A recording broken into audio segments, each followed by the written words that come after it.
എത്ര പേരുണ്ടായിരുന്നു? 3 ശിഷ്യന്മാരുണ്ടായിരുന്നു. ആരൊക്കെയാ? പത്രോസ്, യാക്കോബ്, യോഹന്നാൻ, 3 പേരുണ്ടായിരുന്നു. അവിടെ വെച്ച് പത്രോസ് പറയുന്നൊരു വാക്കുണ്ട്, കർത്താവേ, നാം ഇവിടെ ഇരിക്കുന്നത് നന്ന്. നമ്മളത് പലപ്പോഴും പോസിറ്റീവായിട്ട് പറയാറുണ്ട്, പക്ഷെ അതൊരു നെഗറ്റീവ് വാക്കാ. പത്രോസ് പറഞ്ഞൊരു നെഗറ്റീവാ. കാരണം ഇവിടെ ഇരിക്കുന്ന നല്ലതെന്ന് പത്രോസ് പറയാൻ കാര്യം എന്നാണെന്നറിയാവോ? മോശെ എലിയാവിനെയും കണ്ടിട്ടാ.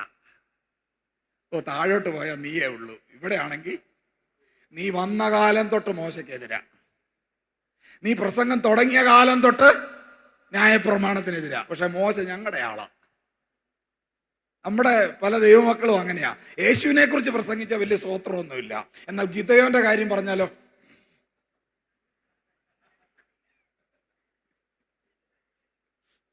പിടിക്കുക. പിന്നെ 1, 2 ദൈവമക്കളെ, ഗിദെയോനും മോശയും ദാനിയേലും ദാവീദും എല്ലാം വലിയ ആൾക്കാരാ. പക്ഷെ നമ്മുടെ ആള് യേശുവാ. ഇവരെല്ലാരും ഉണ്ടായിട്ട് യേശു ഇല്ലായിരുന്നല്ലോ.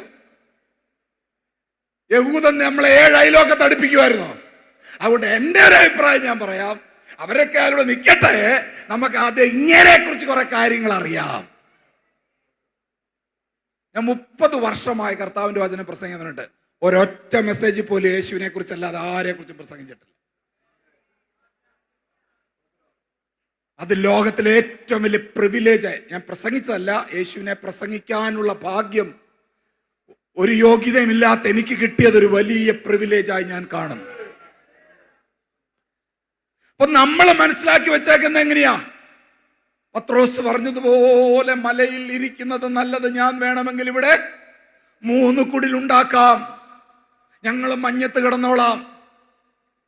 മോശയും ഏലിയാവും യേശുവും കുടിലിരുന്നോ? ഇവരെ ഇവിടെ എന്ത് ചെയ്യല്ലേ, പറഞ്ഞു വിടല്ലേ, നാം ഇവിടെ ഇരിക്കുന്ന ഏറെ നല്ലതെന്ന് പത്രോസ് പറഞ്ഞതുപോലെ ദൈവമക്കളെ നമുക്കും പറയാം ഇവിടെ ഇരിക്കും. നമ്മളത് നല്ല ശുദ്ധ മനസാക്ഷി പറയുന്നതാ, പക്ഷെ പത്രോസിന്റെ വിളവായിരുന്നത്. അതും ഇതിനകത്ത് എഴുതിയിട്ടുണ്ട്. അതാണ് ദൈവവചനത്തിന്റെ പ്രത്യേകത.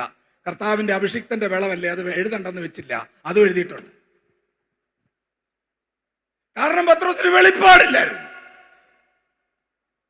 നമ്മൾ ചില ബസ്സിലൊക്കെ കണ്ടിട്ടില്ലേ, 3 ബസ് കണ്ടക്ടറിന്റെ ഡ്രൈവറിന്റെ തലയുടെ മുകളിൽ 3 ദ്വാരം എന്നൊക്കെ ഇരിക്കുന്നതിൻ്റെ അകത്ത്. അയ്യോ, നിങ്ങൾ ചന്ദ്രനിൽ നിന്ന് വന്നാ, നിങ്ങൾ ഇതൊന്നും കണ്ടിട്ടില്ല എൻ്റെ പൊന്നെ. നിങ്ങളോട് ഈ ഉദാഹരണം പറഞ്ഞ് എന്നെ സമ്മതിക്കണം. ലൈൻ ബസ് അറിയാവോ?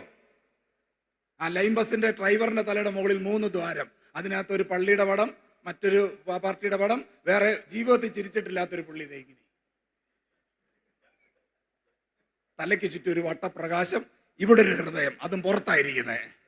അതിന്റെ മുകളിലൊരു കമ്പിവേലി, ചുറ്റും ഒരു വെളിച്ചം. ഇങ്ങനെ ആൾക്കാരുടെ കൂടെ വെക്കാൻ പറ്റിയവനാണോ യേശു? ഇതാണോ യേശു? അവന് തുല്യനായിട്ട് ആരുമില്ല. അവന് തുല്യനായിട്ട് ആരുമില്ല. അവന് പകരക്കാരനായിട്ട് ആരുമില്ല. അവനെ പോലെ ആരുമില്ല. ഹല്ലേലൂയ.